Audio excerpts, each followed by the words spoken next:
नाशिकचे मान्यवर कलेक्टर साहेब, तसेच सहयोगी व्यवस्थापक आणि नाशिकची भाविक मंडळी, या सर्वांना माझा नमस्कार.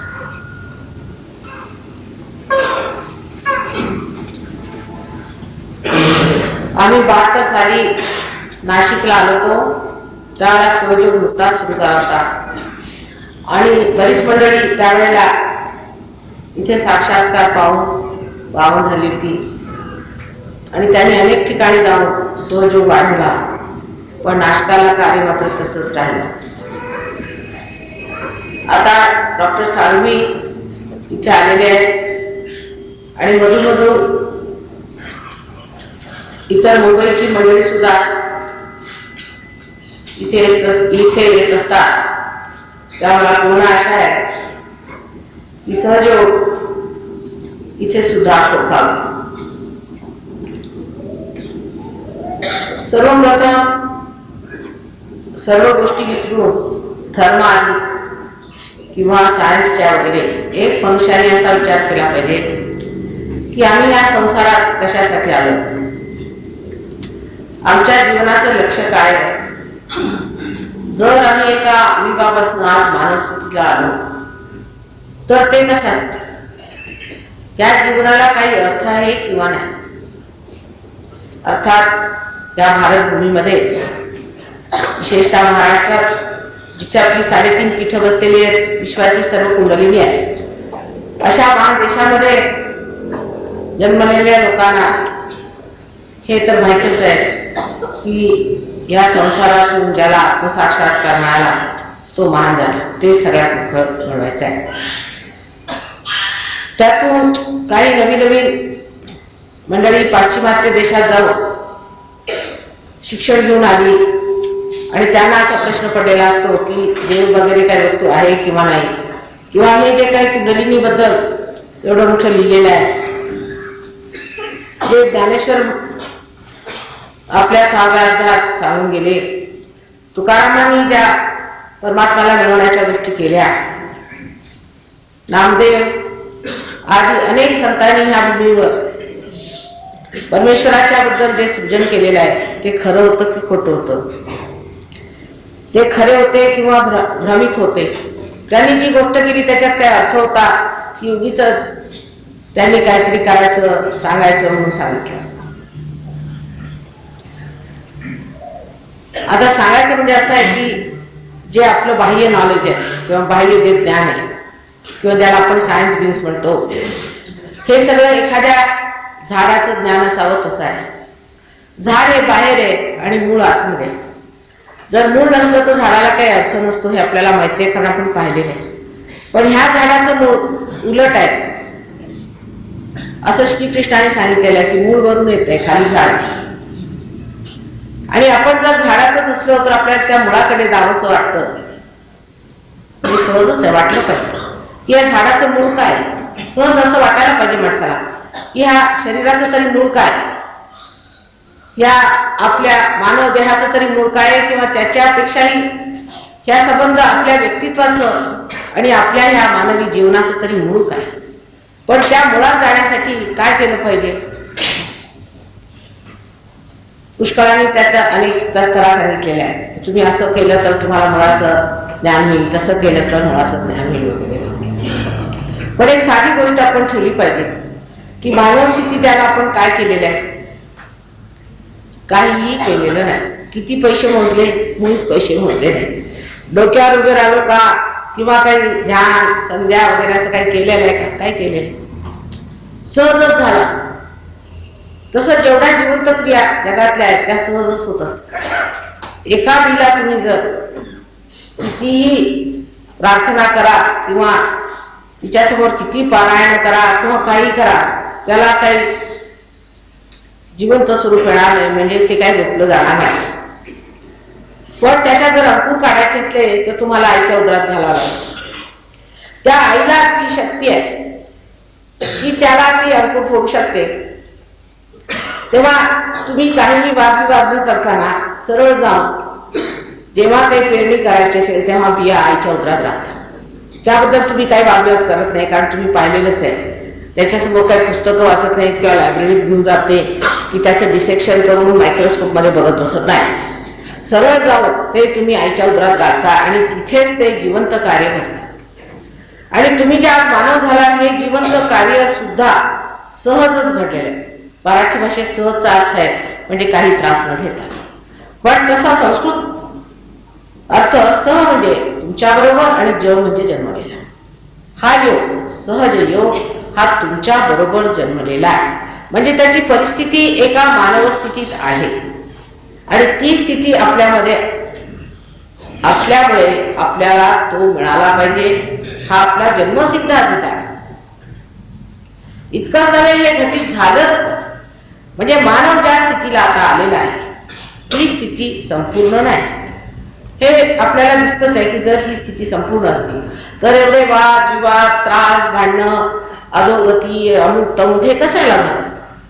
कारण मनुष्य अजून संपूर्णत्वाला पोचलेला नाही, त्याला त्याचा अर्थ अजून मिळालेला नाही. आणि जोपर्यंत त्याला त्याचा अर्थ मिळालेला नाही तोपर्यंत ही सर्व स्थिती अशी राहणार.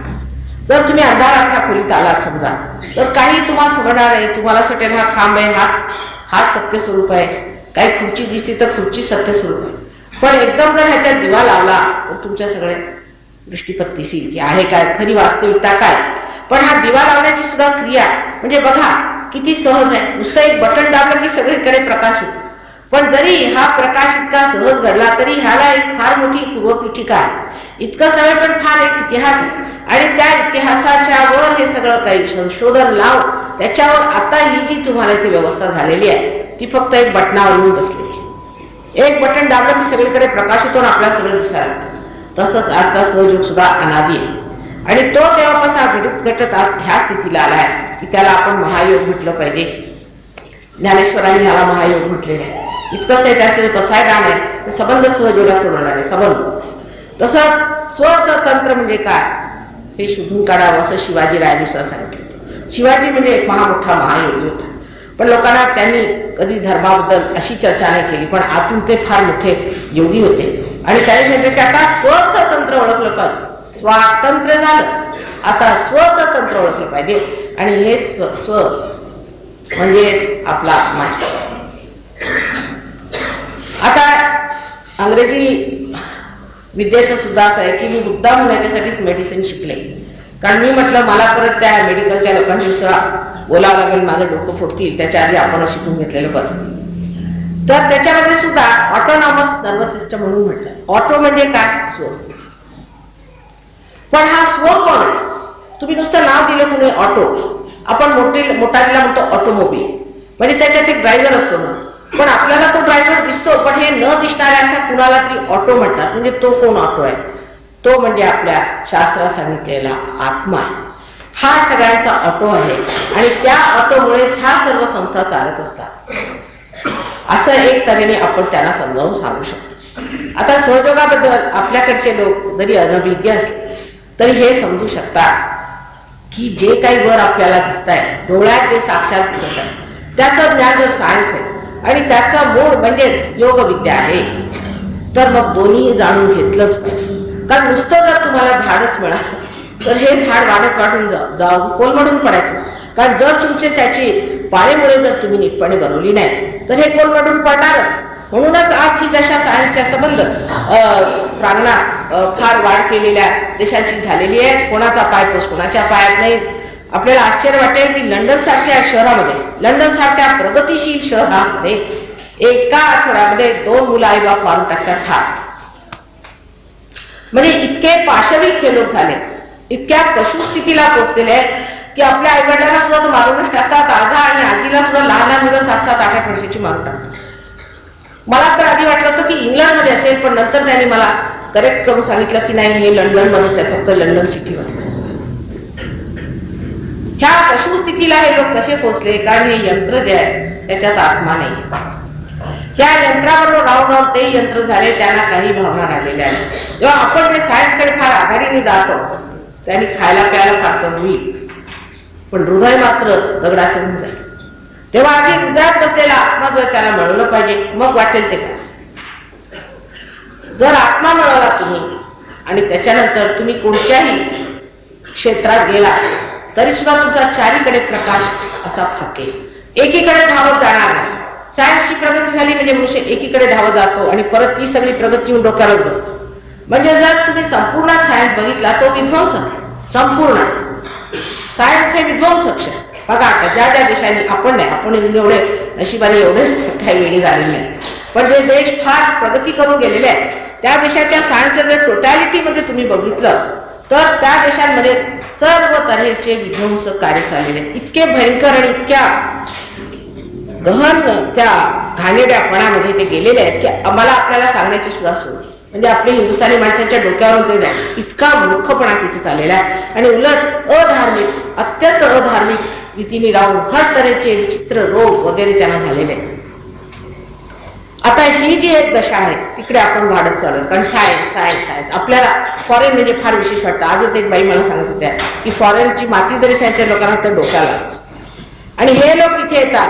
आता ह्यांना सगळं कळलेलं आहे ते फॉरेनचं प्लास्टिक ॲफ्ल्युएन्स त्याला म्हणतात. ते सगळं प्लास्टिक सुबत्ता आहे. त्या प्लास्टिक सुबत्ता नको नुसते हातमागावरचे कपडे शोधता शोधता आमच्या नाकी न आले तुमच्या मालेगावला. कुठे हातमागावरचे मिळाले नाही, शेवटी एका कोपऱ्याजवळ मिळाले. इथं 4 कपडे आणले तर केवढ्या आनंदाने घालून ते फिरते. आणि आपल्याला म्हणजे फॉरेनचं असं वाटतं की वा वा वा काय. खरं म्हणजे त्यांनीच आपल्यापासून सगळं काही शिकून घ्यायचंय, मात्र आपलं आपण आधी मिळवून घेतलं पाहिजे. त्यांनी जे काही मिळवलंय सायन्समध्ये ते सुद्धा ह्या देशात घडलेलं आहे. यज्ञादी वगैरे करून आपण जेव्हा पंचमहातत्वांना जागृती दिली तेव्हाच त्यांना हे कळलं की पंचमहातत्वातनं काय मिळालं. पण एवढं सर्व ज्ञान मिळून सुद्धा त्यांनी काय काढलेलं आहे तर ॲटम बॉम्ब, दुसऱ्या तऱ्हेचे बॉम्ब्स, हे सगळे विध्वंसक कला त्यांनी हस्तगत केलेले आहे. माझं असं म्हणणं नाही आहे की आपण अगदी बैलगाडीच्या स्थितीत राहायला पाहिजे, तसं माझं मुळीच म्हणणं नाही. पण सायन्समध्ये जाताना सायन्सच सर्व काही आहे असा मात्र डोक्यामध्ये विचार नाही. सायन्स तेव्हाच लाभदायी होऊ शकतं जेव्हा तुम्हाला आत्म्याची प्रचिती मिळेल. आता एक साधारण गोष्ट, आता हे आपल्याला आयुर्वेद आहे. तुम्ही म्हणाल माताजी जर सायन्स नसतं झालं तर हे कसं आलं असतं. कबूल, ही गोष्ट खरी. जर सायन्स नसतं आलं तर हे आम्हाला मिळालं नसतं, ही गोष्ट आम्हाला कबूल आहे. पण ह्यानीच लोकांचा उद्धार होणार नव्हता, त्याला आम्ही पाहिजे. ह्यानी उद्धार होणार आहे का लोकांचा, त्याला आम्ही पाहिजे. तेव्हा हे आम्हाला जरी सहाय्यक असलं तरी हे मुख्य प्रामुख्याने नाही. आता दुसरी गोष्ट, सायन्सचा उपयोग तरी हे सुद्धा मी आपल्याला सांगितलं की यज्ञ वगैरे केल्यामुळे जी पंचमहाभूत आम्ही जागृत केली होती त्याच्यात परिणामस्वरूप आज सायन्स आपल्याला उपलब्ध झाला. आणि त्या सायन्सचा उपयोग सुद्धा परमेश्वरी कार्यासाठीच होणार. दुसऱ्या कोणत्याच कार्यासाठी जर तो केला तो विध्वंसक होणार. म्हणजे आपले टेलिव्हिजन, आम्ही ह्याला गेलो होतो हाँगकाँगला, तिथे का विशेष कंपनीचा तो टेलिव्हिजन स्वतःचाच प्रोग्राम करत असत आणि ते आमचे शिष्य झाले. आणि त्यासाठी माताजी तुम्ही एकदा टेलिव्हिजनवर नुसत्या उभ्या राहा. आणि त्याच्यानंतर म्हणजे त्यावेळेला जे लोक बघत होते वगैरे त्यांनी लिहिलं आमच्या हातामध्ये थंड थंड अशा चैतन्य लहरी आहे. नुसत्या टेलिव्हिजनवरनं, जर टेलिव्हिजनच्या नुसत्या पटावर आम्ही उभे राहिलो त्यांच्या हातामध्ये अशा थंड थंड लहरी आल्या आणि 1-2 लोकांना काही रोग होते तेही बरे झाले असं. म्हणजे ह्या सगळ्या सायन्सच्या गोष्टींचा उपयोग परमेश्वरी कार्यासाठीच व्हायला पाहिजे, कारण हे परमेश्वराने दिलेली पंचमहाभूत आहेत. आणि त्यांचा उपयोग जर परमेश्वरी कार्यासाठी नाही केला तर तो विध्वंसक होणार. ही मोठी तत्वाची गोष्ट आहे, ती समजून ठेवली पाहिजे. म्हणजे त्या तत्वासाठी ह्या मुळातून हे झाड काढलेलं आहे. जर तेच मूळ त्यांनी तयार नाही केलं, समजा जर मुळातून निघालेली ही झाडं त्याच्यात जर बी तयार नाही झालं आणि राक्षस तयार झाले तर असल्या झाडाचा काय उपयोग आहे. परत त्याच्यातनं मुळे निघाली पाहिजेत, अशा तऱ्हेचे बी त्याच्यात तयार झाले पाहिजेत, तरच त्या झाडाला काहीतरी अर्थ आहे. आणि तसंच मानवाचं सुद्धा आहे. ह्या एका शेवटल्या स्थितीमध्ये आज मनुष्य आलेला आहे. त्या देशामध्ये लोकांनी बघितलेलं आहे की आता कुठं जाणतोय, कोलमडून आम्ही कुठे पडणार.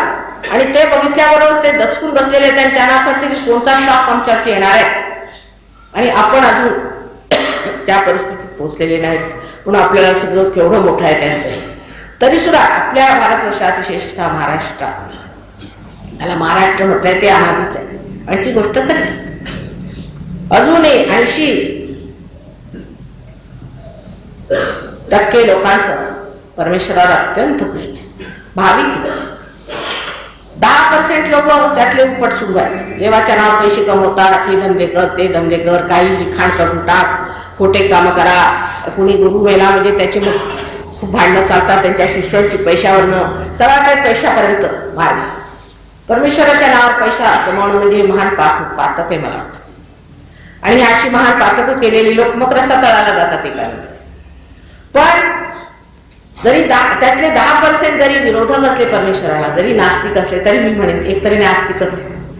कारण नास्तिकता सुद्धा अशामुळे आलेली आहे कारण त्यांनी परमेश्वराचा अजून बोधच झालेला नाही, संबोध झालेला नाही.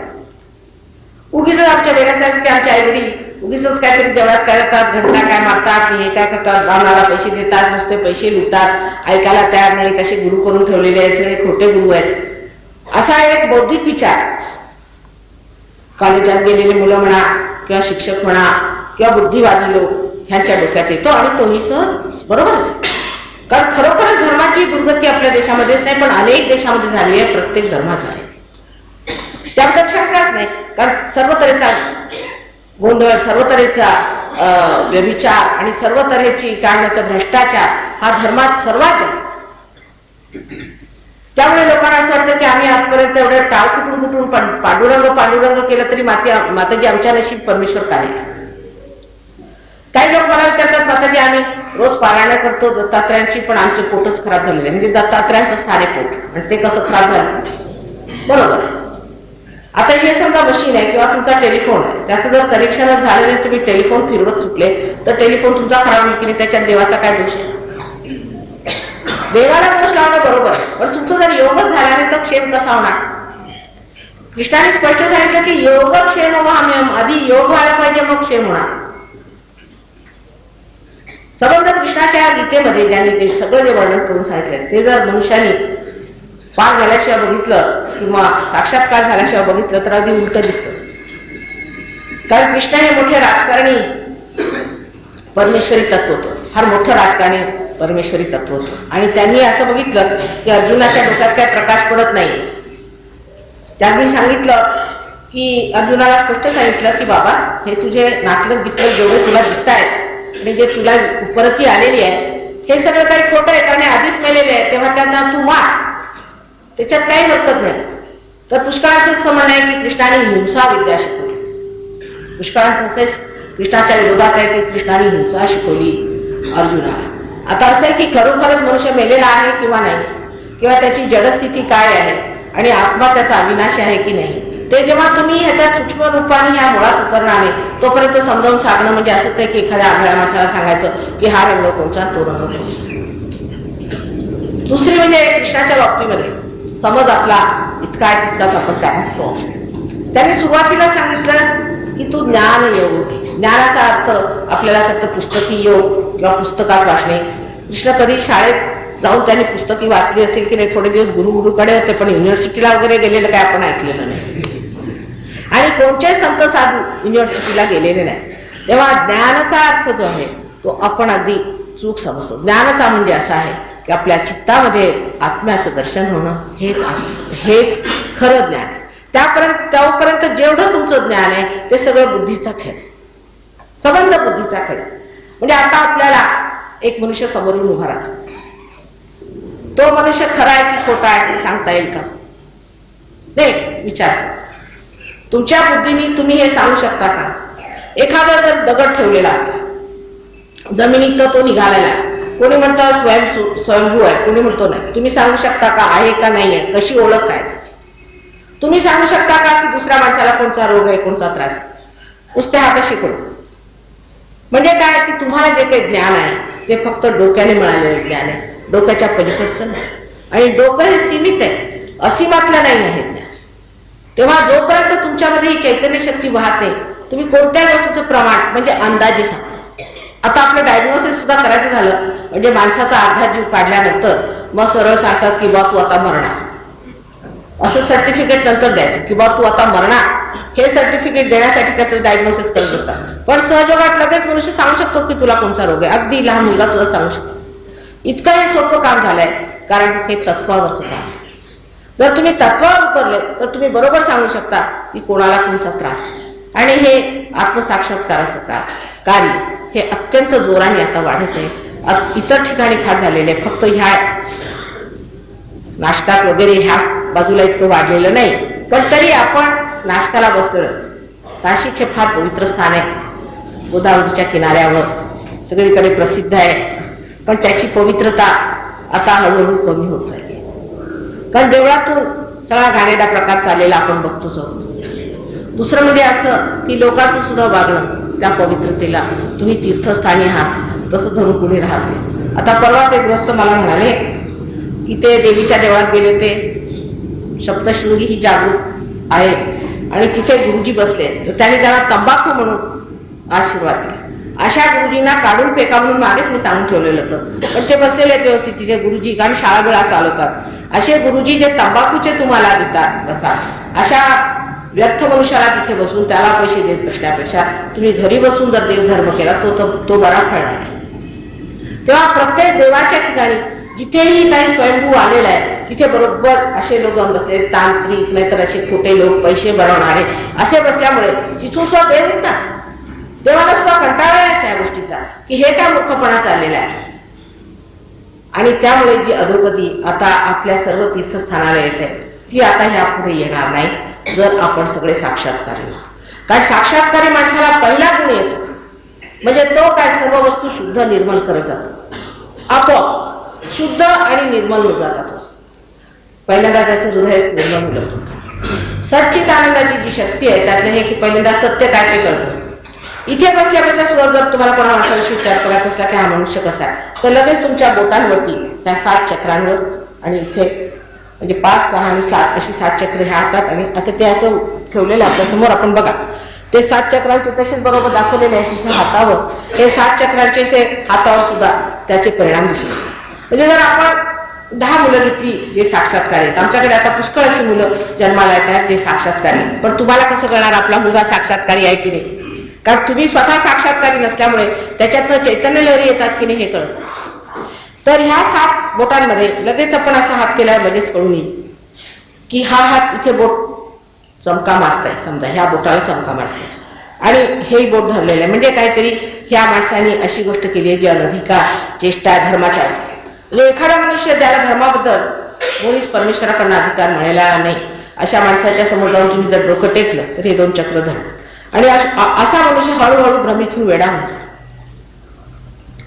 परवा एक ग्रस्त आमच्याकडे आले, त्यांना आधी ते मला भेटले, तर मी त्यांना सांगितलं त्यांच्या एक वारा आलेला मनुष्य असायचं, त्याला वारं यायचं. म्हणजे हे आणखीन फार भ्रामक कल्पना आहे. एक तर सायन्सच्या भ्रामक कल्पना आणि दुसऱ्या म्हणजे भाविक लोकांच्या, अशा दोन्हीच्या कचाट्यात आम्ही सापडलेल्या.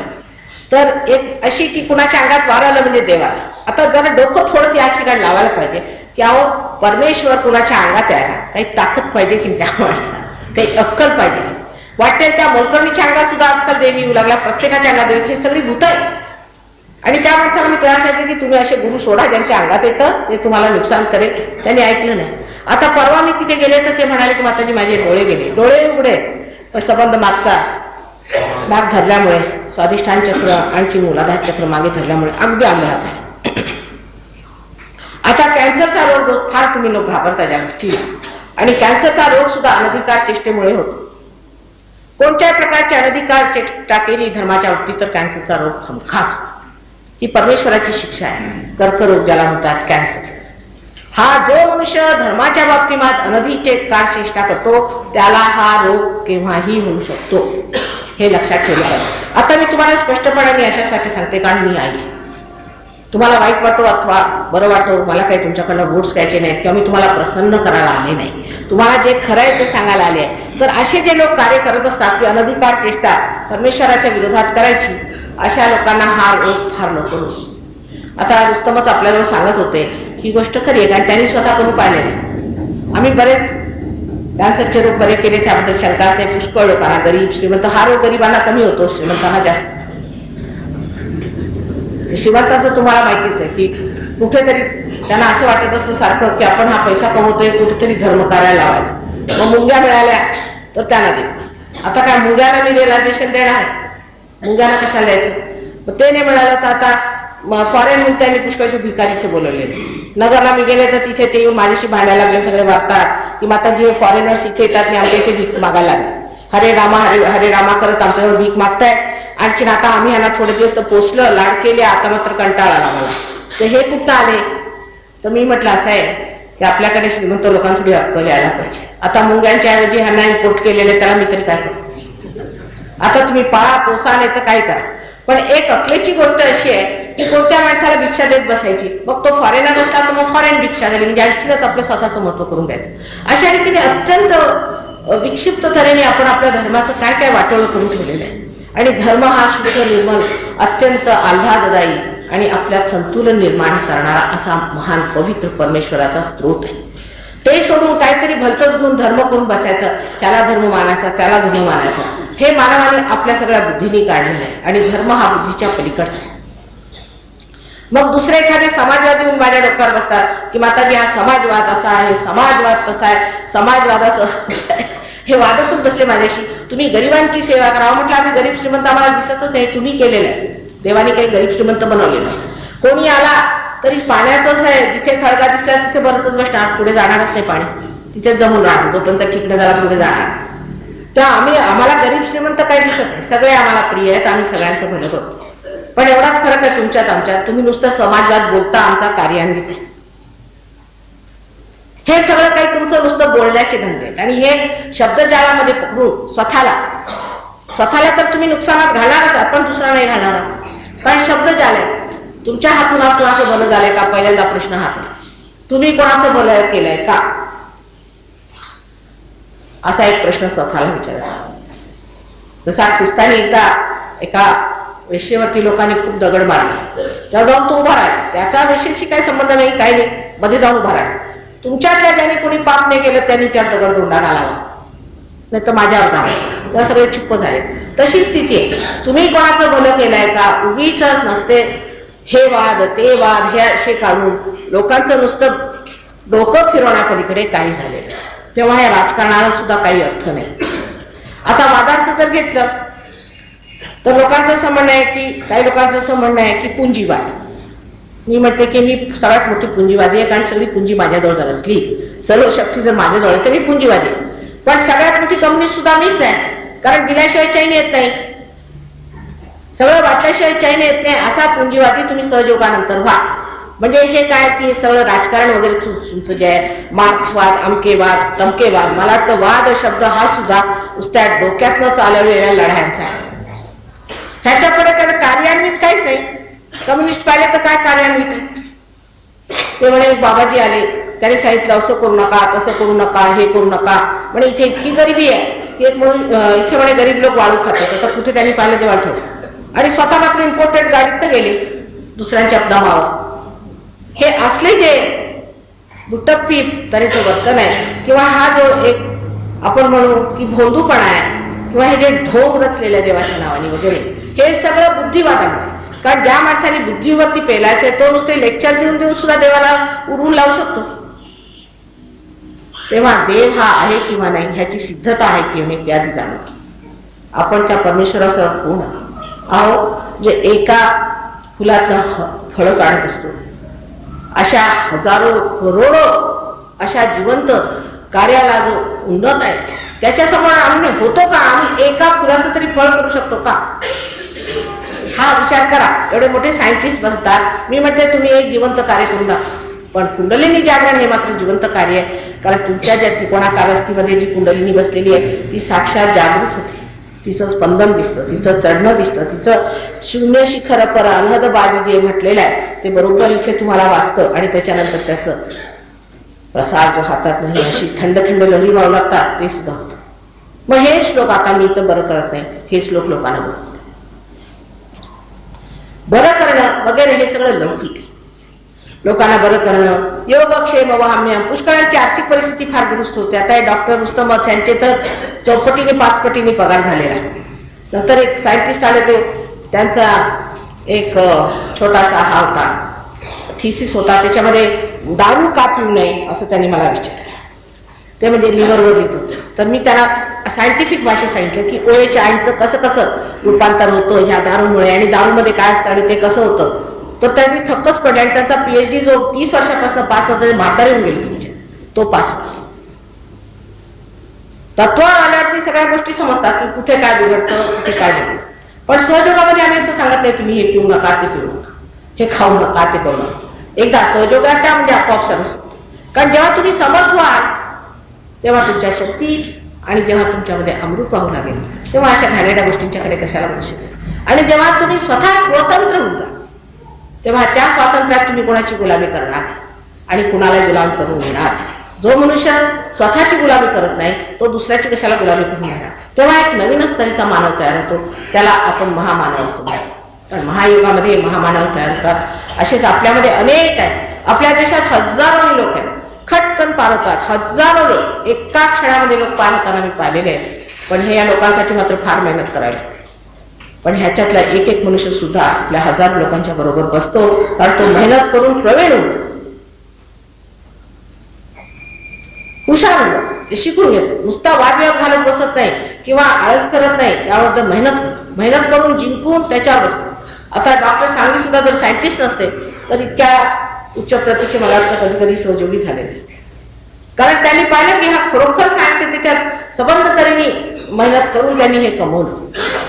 पण आपल्या देशातले पुष्कळशे भाविक लोक सुद्धा राहुरी जिल्ह्यात विशेष करून हजारोने लोक पार झाले, त्यांचं आयुष्य बदललं, त्यांचे रोग गेले, त्यांच्या सगळ्या व्याधी सुटल्या, व्यसनाधीन झालेले लोक अगदी मुक्त होऊन आणि व्यवस्थित आता सहयोग करतात.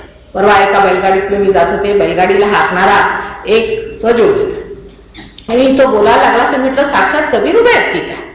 आणि त्यांनी कधी शाळा बघितलेली नाही, अगदी कबीरांसारखं बोलत होतो. आणि मी ऐकून आधी आश्चर्यचकित झाले.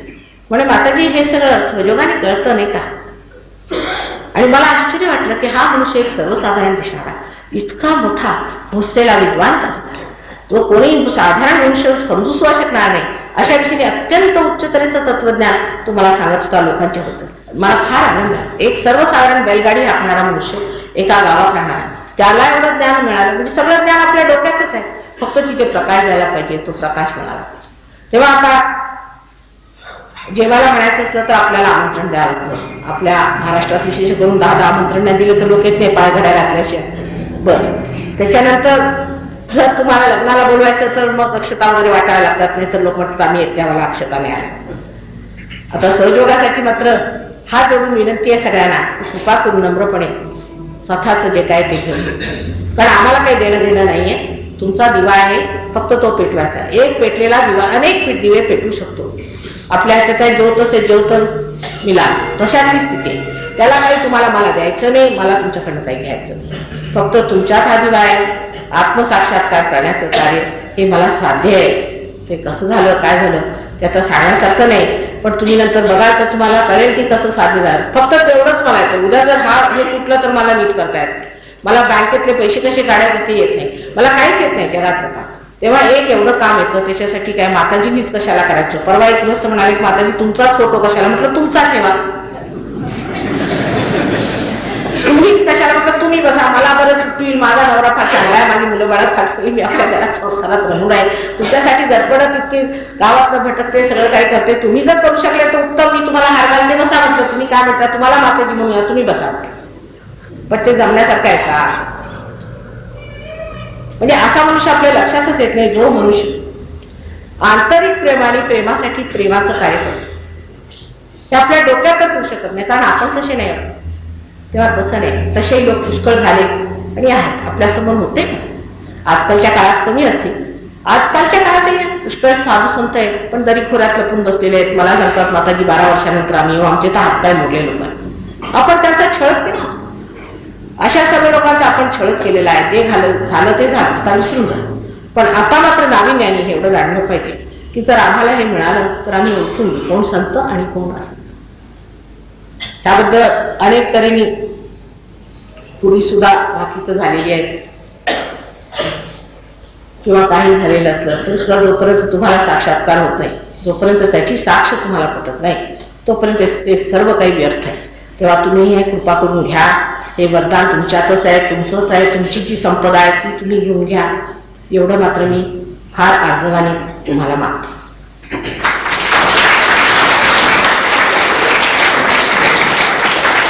आजचा पहिलाच दिवस आहे म्हणून एक 2-4 प्रश्न विचारा. आपण उगीच कोणते वाद वगैरे घेऊन किंवा तुम्ही ह्या पुस्तकात असं लिहिलंय, आमचे गुरुजी असं म्हणाले, असं करून विचारू नका. कारण जर ते म्हणाले असतील तर त्यांना तुम्हीच आत्मसाक्षात्कार.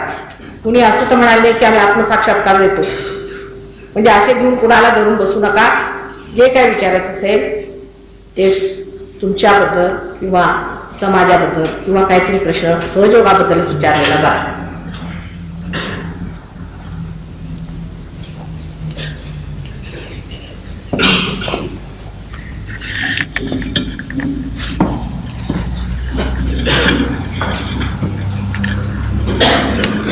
प्रश्न विचारून घ्या असला.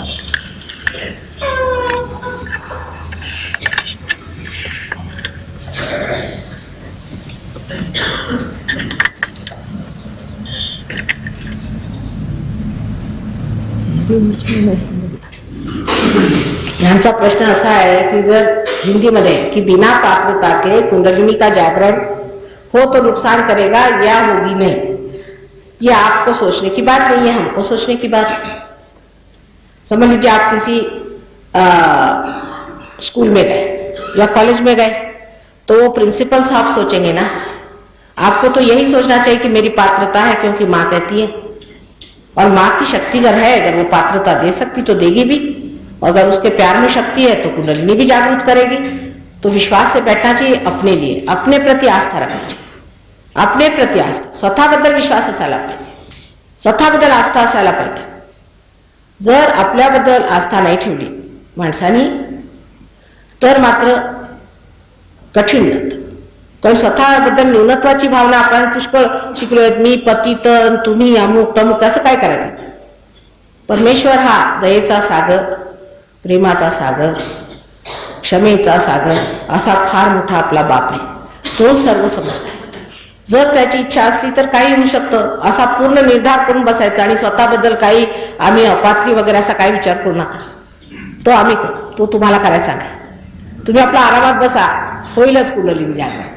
दुसरं असं की सहयोगात आम्ही तरी आजपर्यंत कोणालाही सहयोगाच्या कुंडलिनीचा त्रास झालेला पाहिलेला नाही. त्याला कारण असं आहे की आम्ही जाणकार आहोत. जे जाणकार नसतात, समजा ह्याला जर आम्हाला ठीक करायला सांगितलं तर आम्हाला शॉक बसेल, कारण आम्हाला माहिती आहे ना त्याच्यातलं काही. ज्याला माहिती आहे, ज्याला हे कार्य माहिती आहे आणि जो अधिकारी आहे त्याला काहीच त्रास होत नाही आणि तो दुसऱ्याला त्रास होऊ देत नाही. दुसरा हा म्हणजे तुमचा पुनर्जन्म आहे. तुमचा जन्म झाला तेव्हा तुमच्या आईनेच कष्ट उचलले, तुम्ही काय उचलले का. तुम्ही तुमची पात्रता बघितली की नाही, की जन्माच्या आधी कशी होती, पात्र आहात की नाही. तुम्ही आपला जन्म दिला, सर्व असह्य वेदना सहन करू सुद्धा ती मुलांना जन्म देऊ शकते, कारण ती धात्री आहे.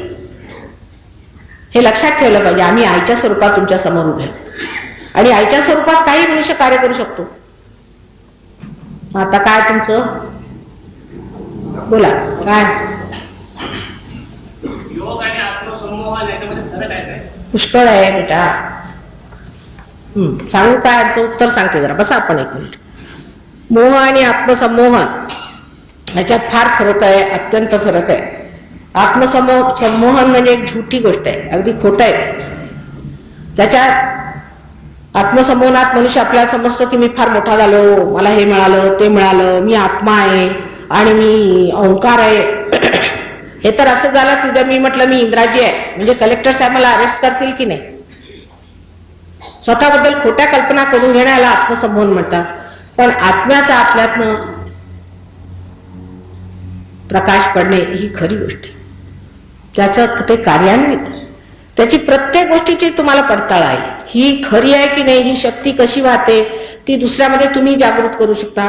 ती आल्यावर ती टाळ्यावर कशी येते. लहान मुलं सुद्धा सांगू शकतात की ह्या ठिकाणी ही कुंडलिनी थांबलेली आहे, इथे हे चक्र धरलेलं आहे, ह्या चक्रावरती कोणची देवता बसलेली ती कशी जागृत करायची, त्याचे सुद्धा मंत्र